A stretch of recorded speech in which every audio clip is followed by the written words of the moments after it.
აჩვენებს იმ დონეს ფალსიფიკაციისა, რაზეც მიდის BBC საკუთარი რაღაც ინტერესებიდან გამომდინარე, ფაქტია, რომ ამის უკან დგას პოლიტიკური ინტერესები, სავარაუდო პოლიტიკური დაკვეთა ამ შემთხვევაში ამერიკის შეერთებული შტატების პრეზიდენტის წინააღმდეგ. და ეს იცით, რომ წინა საარჩევნოდ იყო სიუჟეტი მომზადებული იმისთვის, რომ დისკრედიტაცია მოეხდინათ დონალდ ტრამპის. ასე რომ კიდევ ერთხელ დასტურდება, რომ ის ზღაპარი, რასაც ჩვენ გვიყვებიან მედია სტანდარტებზე, რომელიც თითქოს არსებობს ზოგიერთ ქვეყნებში და რასაც ჩვენ პირიქით ხედავდით ბევრ მაგალითზე, რომ არის აბსოლუტურად ერთი ხელით მართული პროპაგანდისტული მანქანა, რომელიც სხვადასხვა ქვეყანაში ერთი კონგლომერაციული გაერთიანებებით იმართება, ეს კიდევ ერთხელ დასტურდება და ეს რა თქმა უნდა ამყარებს მათ შორის ჩვენს პრეტენზიას BBC-ს წინააღმდეგ. თუ არ ვცდები, პრეზიდენტმა ტრამპმა განაცხადა, რომ 10 მილიარდიანი სარჩელი შეაქვს BBC-ს წინააღმდეგ. იცით, რომ ჩვენც მუშაობთ ამ სარჩელზე, იურისტები მუშაობენ ამ სარჩელთან დაკავშირებით და რა თქმა უნდა ჩვენც იგივე გზას მიმართავთ. იცით, რომ არის შესაძლებლობა მარეგულირებელ კომისიაში გასაჩივრების და ყველა სამართლებრივ მექანიზმს იმისთვის, რომ ვამხილოთ BBC-ს ფალსიფიკაცია, ჩვენ გამოვიხსნით. კიდევ ერთხელ ეს იყო დასტურდება უკვე ამ გარემოებებით და მათ შორის ტრამპის საქმე ზუსტად ამის დასტურია, რომ ეს იყო ჰიბრიდული ოპერაცია საქართველოს წინააღმდეგ, რომელშიც პროპაგანდის იარაღად მონაწილეობდა BBC. იურისტები მუშაობენ, ვამზადებთ ამ სარჩელს, რა თქმა უნდა, ხამას სჭირდება მიმართვას სჭირდება მომზადება, მათ შორის სავარაუდოდ საჭირო იქნება ადგილობრივ, გულისხმობ ბრიტანეთში ქაური იურიდიული დახმარების გამოყენება, ვინაიდან წარმომადგენლობაც მნიშვნელოვანი არის, ასე რომ შევხედოთ, როგორც სამართლებრივად მუშაობთ ამ სტრასბურგის სასამართლოს გადაწყვეტილებაზე ვიკითხავთ, თუ შეიძლება სანქციებთან დაკავშირებით აქ საუბარი იყო უკრაინის სახელმწიფოს და ერთ-ერთ მომჩივან კომპანიაზე სანქციების მოკისრების შესახებ გადაწყვეტილების მიღებისას მტკიცებულების სტანდარტი თითქმის არ არსებობს. თქვენ როგორ ხედავთ ჩვენ ქვეყნის განმარტებით იმ სანქციებს? ხო, ეს ვფიქრობ, რომ არის ისტორიული გადაწყვეტილება ადამიანის უფლებათა ევროპული სასამართლოს სანქციებთან დაკავშირებით, სადაც პირველ რიგში რომ უკრაინა იქნა ცნობილი კონვენციის დამრღვევად ერთ-ერთ საქმეზე, როდესაც მან იურიდიულ პირს დააკისრა სანქციები და ევროპულმა ადამიანის უფლებათა ევროპულმა სასამართლომ, სტრასბურგის სასამართლომ თქვა, რომ ასე ყოველგვარი მტკიცებულებების გარეშე, სასამართლო კონტროლის, შესაბამისი სასამართლო კონტროლის გარეშე სანქციების, ასე ვთქვათ, იარაღად გამოყენება არის ადამიანის უფლებათა ევროპული კონვენციის დარღვევა და გარდა იმისა, რომ იმსჯელა კონკრეტულად ამ საკითხზე უკრაინასთან დაკავშირებით, ზოგად იმსჯელობაც არის სანქციებთან დაკავშირებით და ეს არის სწორედ ისტორიული ამხრივ გადაწყვეტილება, როდესაც ფაქტობრივად ამხილა სტრასბურგის სასამართლომ, რომ სანქციები და ის ამბობს, რომ დეფინიციაც კი აღარ არსებობს, იმდენად აჭრელდა, ასე ვთქვათ, საერთაშორისო სცენა ამ სანქციებით სხვადასხვა ქვეყნების მხრიდან, რომ დეფინიციაც კი ახლა ზუსტად ვეღარ შეიძლება ითქვას თუ რა არის სანქცია, ის რაც ადრე იყო გაეროს უსაფრთხოების მშვიდობის საბჭოს პრეროგატივა, დღეს ის ქვეყნები, რომლებსაც სურთ რომ გაიადვილონ საქმე და პოლიტიკურ იარაღად გამოიყენონ სანქციის ინსტრუმენტი, სასამართლოს გვერდისავლით, მტკიცებულების სტანდარტის გვერდისავლით, ადამიანის უფლებათა ევროპული კონვენციის სტანდარტის გვერდისავლით, ასე სახელისუფლებო დეკრეტებით ადამიანებს ფაქტობრივად უზღუდავენ საკუთრების უფლებას, აქრობენ საფინანსო სისტემიდან და ასე შემდეგ, ანუ არის სისხლის სამართლის სასჯელის შესაძლოთან შედარებითი ღონისძიება, რომელსაც ყოველგვარი სტანდარტის გარეშე იყენებენ და სხვათა შორის ეს გადაწყვეტილებაც არის იმისი დასტური, რომ გერმანიის და დიდი ბრიტანეთის მთავრობების გადაწყვეტილებები ეწინააღმდეგება ადამიანის უფლებათა ევროპულ კონვენციას და ეს გადაწყვეტილება არის იმის დასტური, რომ გერმანიის და დიდი ბრიტანეთის მთავრობები ადამიანის უფლებათა ევროპული კონვენციის დამღოები არიან. ქართულ მასშტაბიან ამნისტიასთან დაკავშირებით, რომელიც პრემიერ-მინისტრის ვიცე-პრემიერის მიწამეტების დაბოლაზე არის საუბარი, რაც იმას ნიშნავს, რომ არგუმენტებს საკუთარი თავის საშუალება არ ჰქონდათ მათ, ვისაც უწესებდნენ ამ შემთხვევაში სანქციებს ამერიკის შეერთებული შტატების.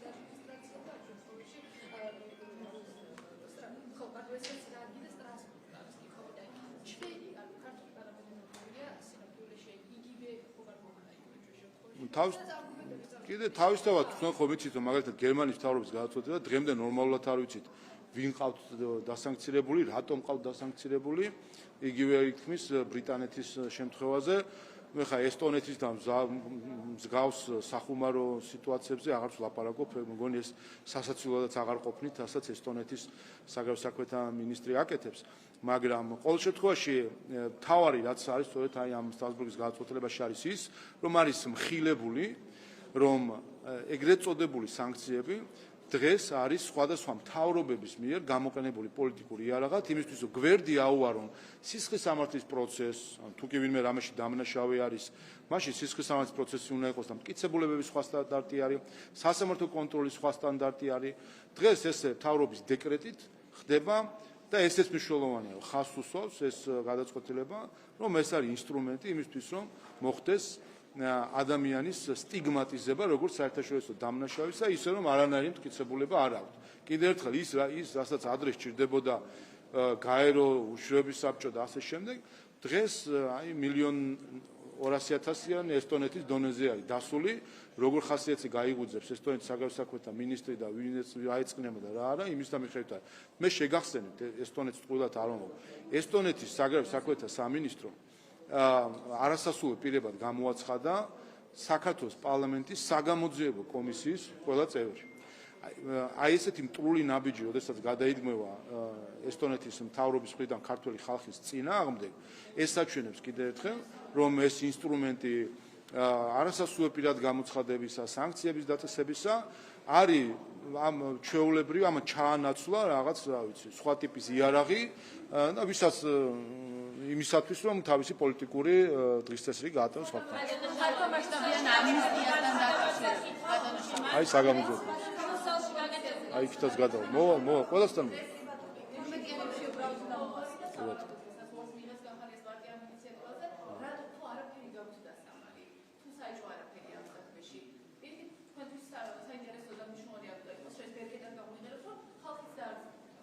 იმიტომ რომ საძაგელ დეზინფორმაციას საქართველოს წინააღმდეგ არ უნდა მივცეთ ჩვენ ტრიბუნა.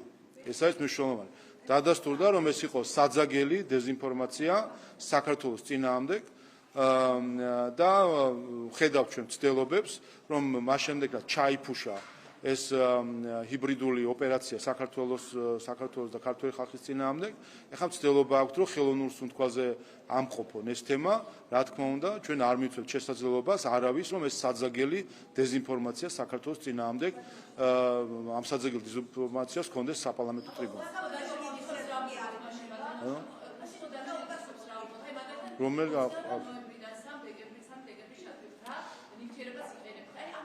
ყველა კითხვას გაეცა პასუხი, ყველა კითხვას გაეცა პასუხი, თუ კი რაიმე ამაზეც გასა პრემიერ-მინისტრს გასა ამაზე პასუხი, ის საშუალებები რაც ითქვა, მხოლოდ ის საშუალებები იქა გამოყენებული მთლიანად ამ პერიოდის განმავლობაში. რაც შეეხება საკითხებს, პრემიერ-მინისტრმა ცალსახად განაცხადა. ყველა კითხვას გაეცა ღია პასუხი, გამოძიება იყო სწრაფი, ეფექტიანი და გამჭვირვალე, თუ კი რელევანტურ საერთაშორისო რომელიმე ინსტიტუტს აქვს რაიმე კითხვა, საქართველოს ხელისუფლება მზად არის ნებისმიერ საკითხზე პასუხი გასცეს.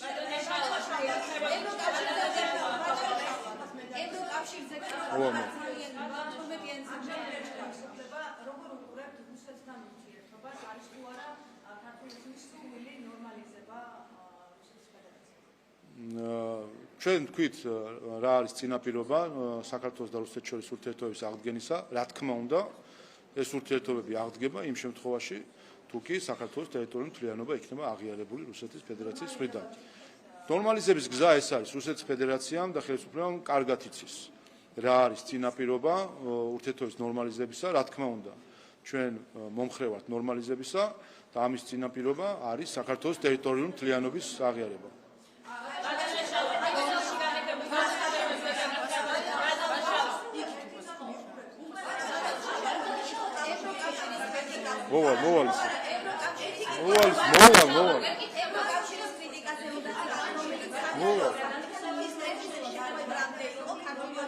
ნო 12-იან კონსტიტუციის განცხადებაზე, რომელიც ამბობს, რომ გასწავლება ევროპულ ღირებულებებს დახშობდა და უნდა დაუბრუნდეს ევროპას ისე თუ უნდა ევროკავშირში გაწევრიანება და ეს მათზე დამოკიდებული საქართველოს მთავრობაზე. ნუ ჩვენ არ დავიწყოთ, ეს ის მარტა კოსია, რომლის პარტია ALDE თანამშრომლობს ტერორისტთან.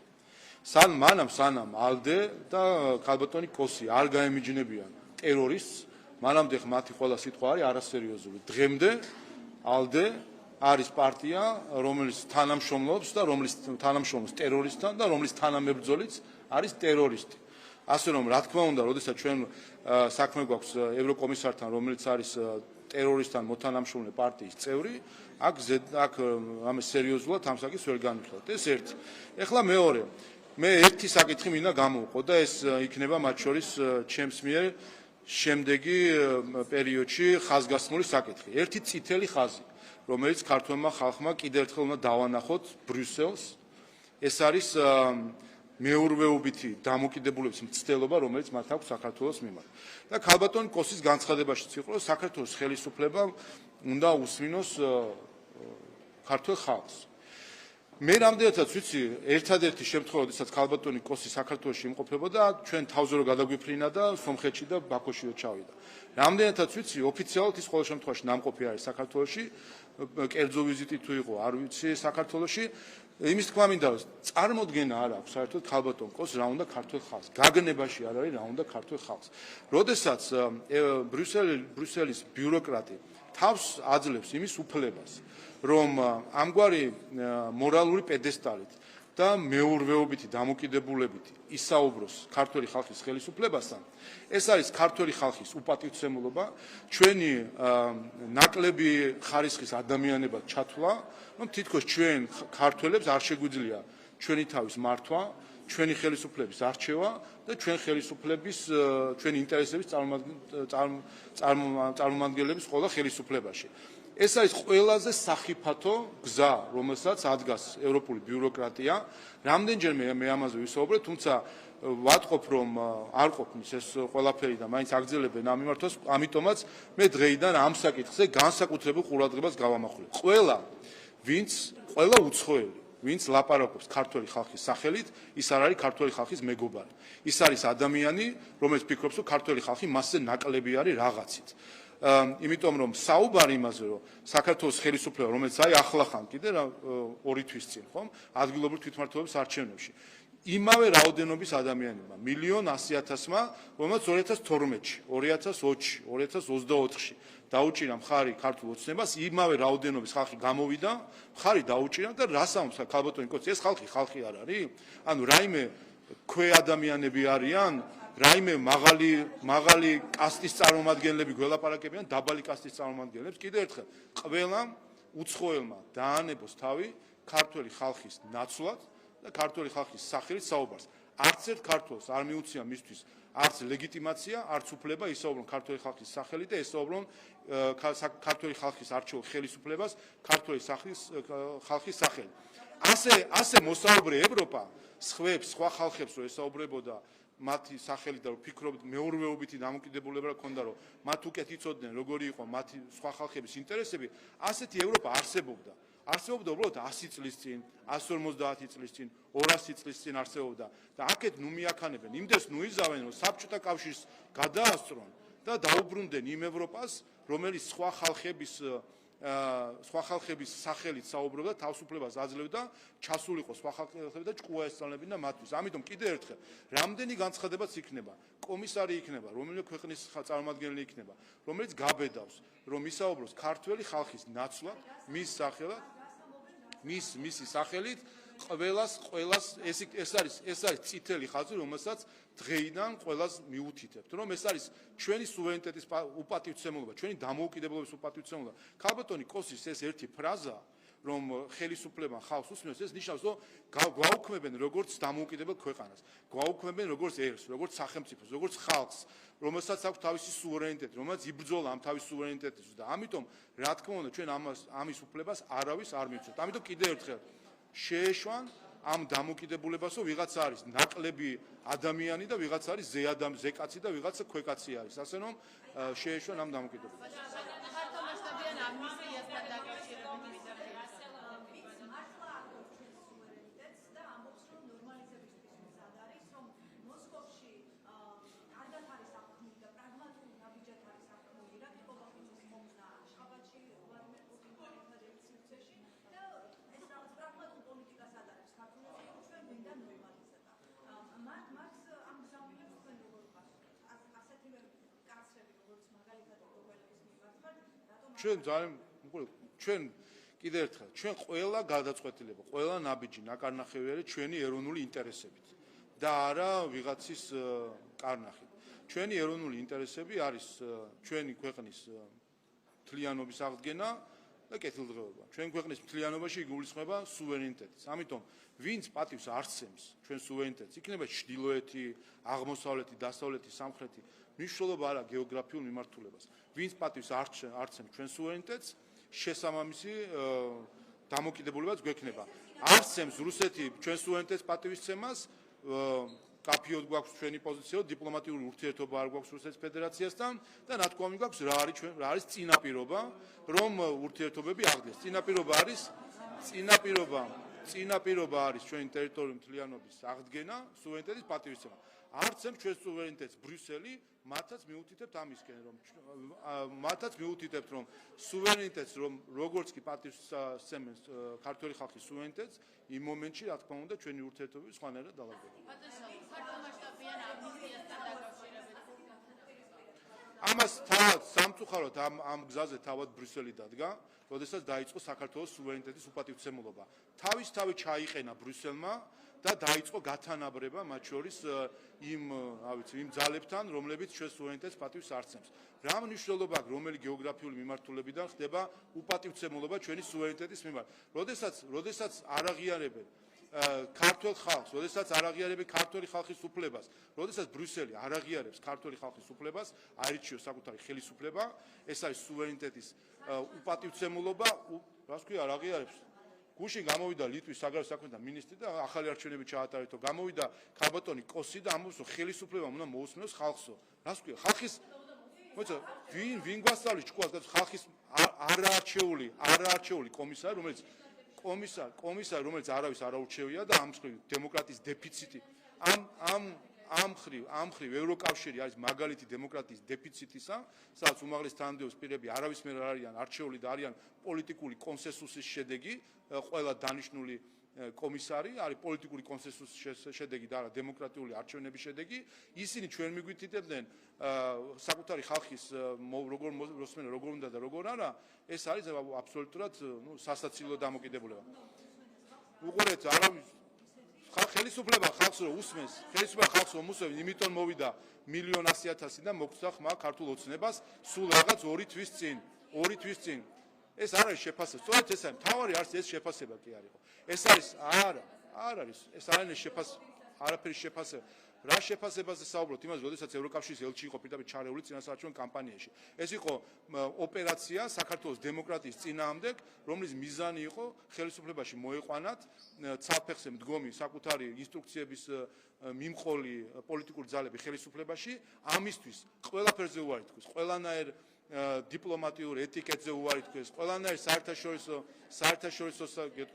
საერთაშორისო სამართალზე უარი თქვეს, იმ ევროპულ ღირებულებებზე უარი თქვეს ყველამ და დადგნენ ქართული ოცნების წინააღმდეგ, მათ შორის ევროკავშირის ელჩის ჩათვლით და დამარცხდნენ, რა თქმა უნდა, ისიც დამარცხდა ამ არჩევნებში, ვინაიდან იდგა ქართული ოცნების წინააღმდეგ და ეს დანარჩენი ხედავთ ამ შედეგებს იმისა, რომ დამარცხებული მხარეს არ უნდა აღიაროს საკუთარი მარცხი.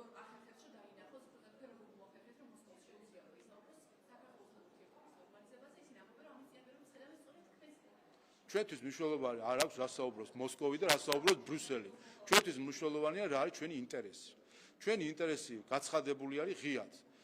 რუსეთთან მიმართებაში ეს არის ტერიტორიული მთლიანობის პატივისცემა და ამის წინაპირობა არის სწორედ თავარი შედეგი თუ თავარი წინაპირობა არის დეოკუპაცია, ეს არის და ეს გაცხადებული გვაქვს ჩვენ. ბრიუსელთან მიმართებით ეს არის ჩვენი სუვერენიტეტის და დემოკრატიის პატივისცემა.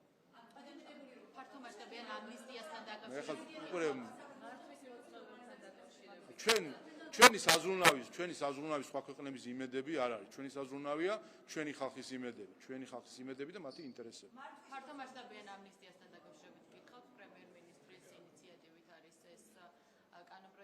დამნაშავებული, დაჩქარებული წესით განიხილოს პარლამენტი, რომ გითხრათ მთავარი მიზანი რა არის ამ ყველაფერში? მათ შორის მიზანი არის, რომ გარკვეული შემსუბუქება მივცეთ ჩვენს მოქალაქეებს, თუ არ ვცდები 20,000-მდე ადამიანს შეიძლება შეეხოს ეს ამნისტია. აქედან გამომდინარე, მნიშვნელოვანი არის, რომ საქართველოს პარლამენტმა პრემიერის ინიციატივით პარლამენტმა უპასუხა პრემიერის ინიციატივას და დაინიციირდა ეს კანონპროექტი, რაც მნიშვნელოვანია იმისთვის, რომ ჩვენს მოქალაქეებს ზოგიერთ მათ შორის მნიშვნელოვანი იყო მართლმსმოწმობა, იმიტომ რომ მართლმსმოწმობა არ არის მხოლოდ რაღაც კერძო პირადი გადაადგილებისთვის საჭიროება, არამედ ზოგისთვის არის შემოსავლის წყარო იყო სატრანსპორტო საშუალებით სხვადასხვა საქმიანობის წარმოება, ასე რომ თუ სწორედ მახსოვს სტატისტიკა 20,000-მდე ადამიანს შეეხება დაახლოებით და აქედან გამომდინარე იქნება ჩვენი მოქალაქეებისთვის დიდი შემსუბუქება.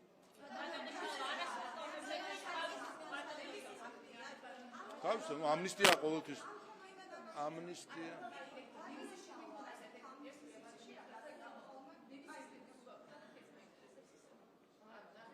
არა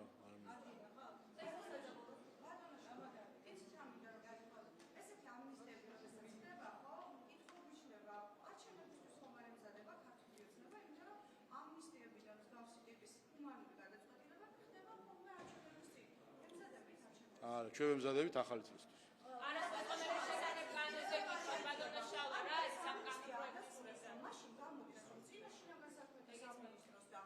წინა პრემიერ-მინისტრის დროს უკანონოდ ხდებოდა ადამიანების დაჯარიმება და ჩამოთვლება და თუ კარგი, მოვშეცეთ, კარგი. ამნისტია ხო, კარგით, ხა ამდენი ხანი საპარლამენტო ჟურნალისტი. მდგომარეობაში მართავს ავტომობილს, რატომ უნდა შეეხოს მაშინ? გამოვიმატეთ ამნისტია. ამდენი წელია საპარლამენტო ჟურნალისტი ხართ. ხა ასეთ არაკვალიფიცირებულ კითხვას არ უნდა სვამდეთ, რომ ამნისტია რა თქმა უნდა ეხება ყოველთვის მათ, ვინც რაღაცა დააშავა. ეს აპრიორია ჩადებულია თვითონ ამ მარშია ჩადებული. ამნისტია არის ჰუმანური აქტი იმისთვის, რომ შესაძ ხდება გარკვეული მიმართულებით რაღაც რაოდენობები, მოქალაქეების რაოდენობას როცა ეხება, რომელსაც შეიძლება ეს იყოს დიდი ტვირთი, ის რა თქმა უნდა, როდესაც არის სხვადასხვა სახის სანქცია, ის სანქცია პირველივე დღეებიდან გარკვეულ ეფექტს ახდენს, მათ შორის როცა გასული აქვს გარკვეული პერიოდი, ასე რომ ეს არის დისკრეცია ხომ პარლამენტის, არა მხოლოდ ასეთ, არამედ სხვადასხვა დანაშაულების შემთხვევაშიც კი ამნისტია გამოცხადეს იმისთვის, რომ შემსუბუქება იყოს ჩვენი მოქალაქეების. ჩვენი მიზანი ხომ არ არის მოქალაქეების დასჯა ბოლომდე და რაღაცნაირად მათი გაწვალება, ხომ? საშელი იყო მათ მართლმსმოწმობის ჩამორთმევის სახით შესაბამისი დისკომფორტი შეექმნათ თავის ცხოვრებაში. არის დიდი რაოდენობა ასევე ადამიანების, რომლებსაც მართლმსმოწმობა მნიშვნელოვანია იმისთვის, რომ შემოსავალი მიიღოს, აქედან გამომდინარე ცხადდება ეს მისთან კავშირში.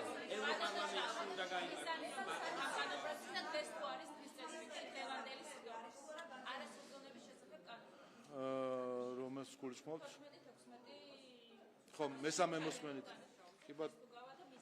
კი, მესამე მოსმენით იქნება და აქაც მნიშვნელოვანია, რომ ჩვენ არ მიცვეთ შესაძლებლობა თქვენიც თუ ასევე მკაცრდება არასრულწლოვანის ჩართვა დანაშაულში და მთლიანად ეს სისტემა, რომელიც ჩანს, რომ მართალია არა დიდი მასშტაბით, მაგრამ იმ რამდენიმე ათეული არასრულწლოვანით, რომელსაც ხედავთ ხოლმე სხვადასხვა საინფორმაციო გაშუქებისას, რომ დანაშაულს ჩადიან, ჩანს, რომ არის გარკვეული ორგანიზება ამის უკან, ინტერესი სრულწლოვნებისა, რომ ჩართონ არასრულწლოვნები და არასრულწლოვნები დანაშაულში, ამიტომ მნიშვნელოვანია როგორც თავად არასრულწლოვნებს პრევენცია არასრულწლოვნებთან, რომ მათ არ ჩაედიონ დანაშაული, ასევე განსაკუთრებული მკაცრი დასჯა სრულწლოვნების, რომლებიც ჩართავენ არასრულწლოვნებას დანაშაულში. ამიტომ ეს არის კომპლექსური გადაწყვეტა, რომელსაც დღეს და ხვალ სესიებზე პაკეტის სახით მივიღეთ. ქართული პოლიტიკა ნაციონალური მოძრაობის გარშემო ტრიალებს, ქართული ოცნება დღის წესრიგში ჩვენს კრიტიკაზე აგებს, ოპოზიცია კი იდენტობის აშენებას ცდილობს იმით, რომ ნაცები არ ვართო. ასევე გეგმებზეც საუბრობს და ამბობს, რომ 200,000 ადამიანის გამოყვანას ვერ შეძლებენ ხელისუფლების შესაძლებლად, ამიტომ გარე ზეწოლებზე უნდა გააკეთონ მთავარი აქცენტი, განცხადების ორივე ნაწილი რომ სრულად ვეთანხმები, რომ ოპოზიციური ფლანგი დღეს ნაციონალურ მოძრაობის გარშემო ტრიალებს, ეს ასე არის და სწორედ ამაზე ვსაუბრობთ ჩვენ ყოველთვის, როდესაც ვამბობთ, რომ ეს არის თვალთმაქცობა, თითქოს არსებობს რაღაც სხვადასხვა პარტიები. სიამოვნებაში ეს არის ერთი დედა პარტია, ნაციონალურ მოძრაობა, რომლის შვილები არიან ეს პატარ-პატარა პარტიები, რომლებიც მათ შორის ესეც გახლავთ ერთ-ერთი გარედან დადგმული სცენარი, რომ ამ დაყოფით თითქოს გაყოფით და განაწილებით შექმნან იმისი აღქმა, თითქოს არსებობს რაღაც ალტერნატივები ოპოზიციაში. სინამდვილეში არის ერთი დედა პარტია ნაციონალური მოძრაობა, რომელიც კვებავს ყველა სხვა პოლიტიკურ პარტიას თუ ამ ეგრეთ წოდებულ აქტივისტებს. და ამიტომაც არის რომ მიმართეთ ჩვენ საკონსტიტუციო სასამართლოს ნაციონალური მოძრაობის არაკონსტიტუციურად გამოცხადების სარჩელით, ვინაიდან ფაქტია, რომ მანამ სანამ ნაციონალური მოძრაობა არსებობს, მანამდე ჩვენ ვხედავთ, რომ ეს არის ესკალაციის, დემოკრატიისთვის ძირის გამოთვლის და საქართველოს სუვერენიტეტის უცხოსთვის ჩაბარების ინსტრუმენტი, რომელსაც რა თქმა უნდა არ აქვს ადგილი დემოკრატიულ სისტემაში. ევროპარლამენტში უნდა გაიგო. ამას ვერ შევძლებთ და ქარიზე წოლაზე უნდა ვიყოთ ორიენტირებული ხელშეკრულების. მათ შორის თქვენ იცით, რომ ბრალდება აქვს წარდგენილი რამდენიმე პოლიტიკოს უცხო ქვეყნის ორგანიზაციებისთვის სრულ საქმიანობაში დახმარებაში და სწორედ ამაში გამოიხატება, როდესაც ჩვენ ხედავთ, რომ ანუ ის რაც აი საუკუნეების წინ ჩვენს ისტორიაში ნასწავლი რო გვაქვს, რომ რომელიღაცა, რა ვიცი, სამეფოების თუ ასე შემდეგ დედაქალაქებში ჩადიოდნენ, რომ აქ ჯარი წამოეყვანათ და თავისი რაღაცა მართლობა დაემკვიდრებინათ. ეხლა ამას ვხედავთ პირდაპირ ეთერში, როდესაც ჩადიან სხვა ქვეყნებში საქართველოს წინააღმდეგ ცდილობენ რომ შეკრან ხან სანქციების ჯარი და ისე ქვია არასასრული პირად გამოცხადების ბატალიონები. ასე რომ ეს არის მტრული საქმიანობა საქართველოს წინააღმდეგ, რომელშიც ჩართული არიან ქართველი პოლიტიკოსები, რომელიც დადიან ქვეყნიდან ერთი ქვეყნიდან მეორე ქვეყანაში. რა თქმა უნდა, არ აქვთ არანაირი ამას იმიტომ აკეთებენ, რომ მხარდაჭერა არ აქვთ ქართულ ხალხში და უნდათ რომ გარედან თავდასხმით საქართველოს დამოუკიდებლობაზე თავდასხმით რაღაცნაირად მოიპოვონ პოლიტიკური გავლენა.